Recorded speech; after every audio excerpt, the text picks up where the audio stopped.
Assalamualaikum warahmatullahi wabarakatuh. Selamat bertemu kembali di my channel, teman semuanya. Saya doa selalu dalam lindungan Allah Subhanahu wa taala, berikan kesehatan, rezeki yang berlimpah, dan selalu bahagia bersama kita tercintanya. Amin. Ya rabbal alamin. Kali ini kita akan bereaksi kembali sih dari dunia sektor sepak bolaan dan sepak bola Indonesia, di mana kali ini kita akan bereaksi dari salah satu channel GL Report. eh, jadi silakan teman-teman mampir ke GL Report, terus di subscribe, di like, di komen, dan di share ke teman-teman yang lainnya, supaya teman-teman dari GL Report memberikan sepak bola Indonesia jadi lebih semangat. Nah, kali ini adalah siapa sangka gitu ya, setelah Indonesia lawan Jepang itu kalah ya, melawan Arab Saudi kita menang 2-0, menjadi tambah banyak orang yang lahir di luar negeri dan memiliki profesi sebagai pemain bola profesional ingin membela Indonesia. Benar atau tidak? Ayo mari kita bersama untuk melihat beritanya.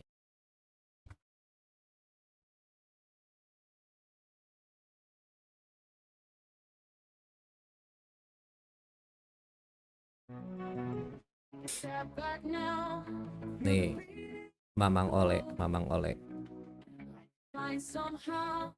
Romeni.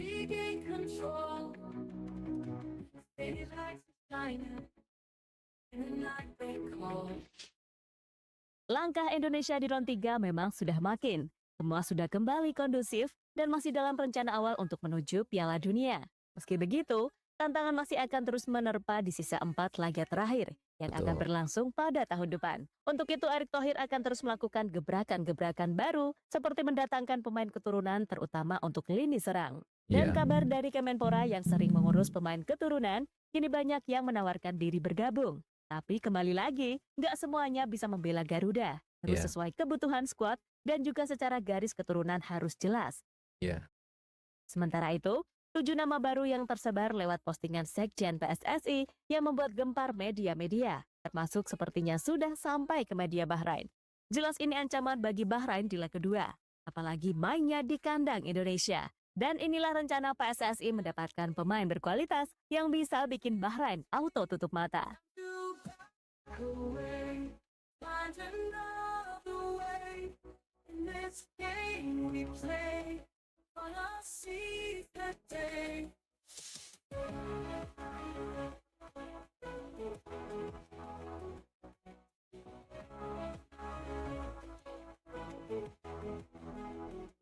Banyak yang nawarin diri ya, jadi bukan kita yang nyari. Iya, kemarin kita memang sudah dapat wajah baru oleh Romani, yang kini sedang dalam tahap pemrosesan PSSI dan ditargetkan saat bertandang ke Australia di matchday bulan Maret 2025 sudah selesai.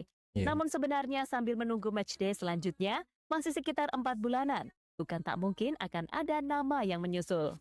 Apalagi, kemenangan atas Arab Saudi membuat Indonesia makin optimis menuju Piala Dunia 2026. Betul. Jelas para pemain keturunan yang tadinya nggak mau membela Indonesia, kini sudah melirik-lirik untuk ikut dalam proyek ambisius Garuda.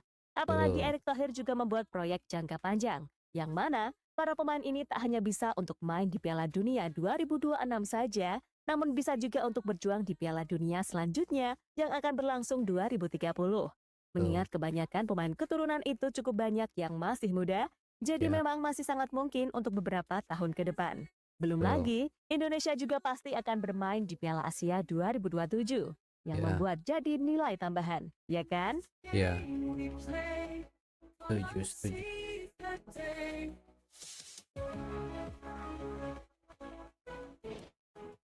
Berbagai ajang kelas dunia yang sudah di depan mata itu memang hasil perjuangan dari berbagai pihak. Gak hanya skuad asuhan Sintayong, tapi juga PSSI, Kemenpora hingga pemerintah seperti DPR dan Presiden yang ikut mendukung proses naturalisasi. Dan tak kalah penting, fans seperti kita juga sangat penting teman-teman. Namun, Betul. karena rintangan kedepannya makin besar, PSSI pun tahu jika tubuh Garuda masih perlu banyak ditambah karena masih banyak yang bolong alias masih lemah seperti di sisi penyerangan yang masih belum tajam. Nah, Iya. entah tak sengaja atau ngasih kode, Sekjen PSSI Yunus Nusi baru-baru ini mengunggah foto dengan Marcelino yang membuat netizen salfok karena ada lembaran yang bertuliskan nama-nama pemain naturalisasi dengan total 7 nomor. Memang Hmm. masih belum jelas siapa saja yang sebenarnya ada di dalam kertas tersebut. Netizen yang mengamati banyak yang menyoroti nama-nama yang selama ini dirumorkan, macam Hmm. Ciro Redwall hingga Mauro Zistra. Tapi itu semua nggak ada yang tahu teman-teman, soalnya blur banget coy.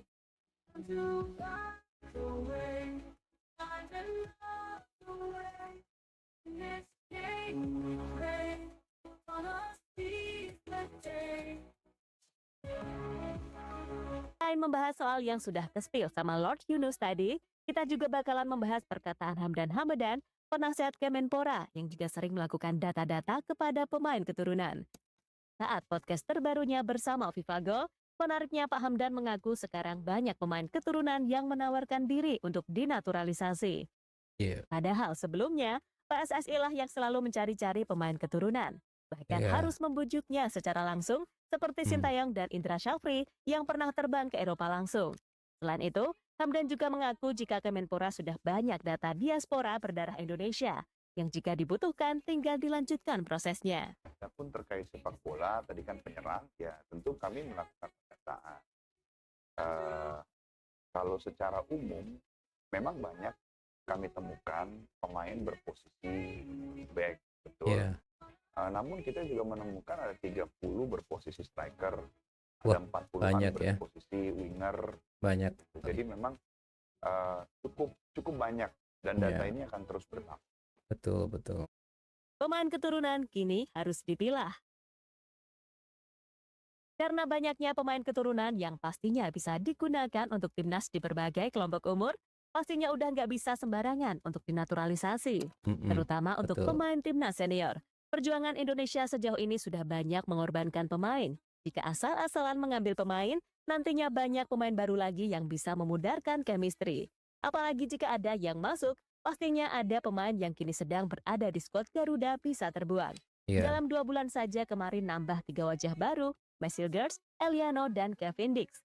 Dan itu membuat banyak pemain lain tercoret. Bahkan Eliano sendiri sempat dicoret kan? Mm-mm. Jadi memang untuk menambah pemain ke skuad asuhan Sintayong sekarang sudah tak bisa sembarangan lagi. Kalau bisa sih pemain yang punya kualitas dan posisinya sebagai penyerang. Atau Iya. paling tidak gelandang. Soalnya kalau mau menambah back udah banyak dan secara kualitas juga levelnya bagus. Seperti Messilgers, Bang Jai, hingga Kevin Dix yang pernah main di Liga Champions. Kalau mau nambah back, kualitasnya harus benar-benar di atas mereka. Apalagi PSSI dan Sintayong udah bisa memilih kan, karena tadi banyak pemain yang menawarkan diri. Dan semoga aja ya teman-teman, posisi penyerang yang diharapkan menyusul oleh Romani. Tapi kira-kira siapa selain Mauro Zirsa dan Miliano Jonathan? Ada nama lain kah cuy?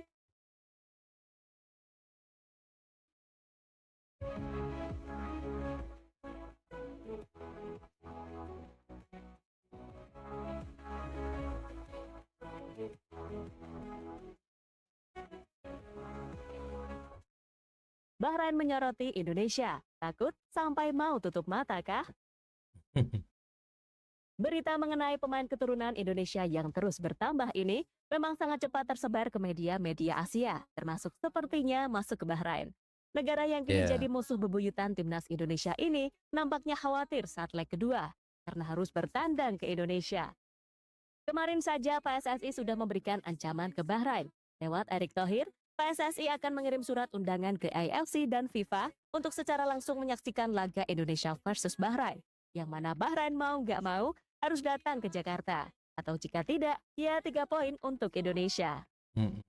Dan saya meminta FIFA dan AFC untuk melihat negara kita aman.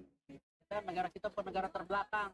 Betul, Pak Erik. Bagaimana kita kasih lihat kemarin pertandingan lawan Saudi, lawan Jepang, supporter mereka aman.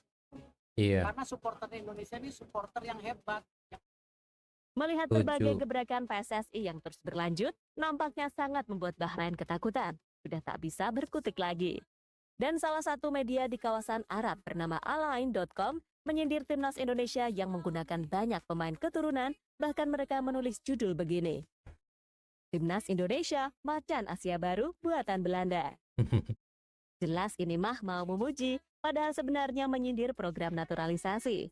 Padahal kita mah sesuai aturan FIFA coy. Gak seperti mereka yang membayar wasit. Ups. Iya, kita mah apa atuh da Indonesia ya. Indonesia mah hebat lah.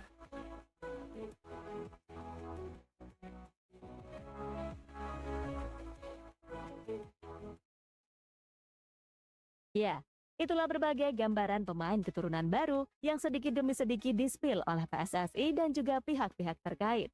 Semoga sih segera menyusul ya buat kejutan untuk Bahrain dan kami bakal menyambut kalian baik-baik kok. Baik-baik pas pertandingan doang tapi. Hehehe. Saya si Eteh.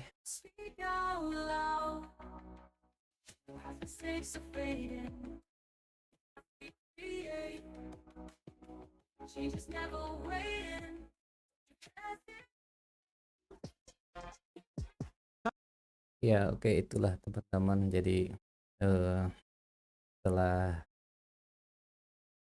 kita bertanding melawan Arab Saudi dan Jepang, dan sekarang kita ada di posisi ketiga di klasemen kualifikasi. Alhamdulillah hasil perjuangan pemain-pemain timnas, pelatih, dan sama pengurus PSSI, dan tentu juga dukungan kita seluruh Indonesia, masyarakat pasti berdoakan dan kita ada di posisi 3 dan punya kesempatan untuk lolos ke Piala Dunia, dan itulah harapannya. Jadi mari kita bersama-sama terus mendukung timnas Indonesia, dan kita doakan semuanya mulai dari PSSI, pelatih, para pemain semuanya diberikan kemudahan sehingga apa yang kita cita-citakan bisa kesampaian. Terima kasih. Demikian video reaksi kali ini. Sampai ketemu di video yang lainnya. Terima kasih sudah di subscribe, like, dan komen, dan share video-video yang keempat. Sampai berjumpa lagi di video berikutnya. Assalamualaikum warahmatullahi wabarakatuh.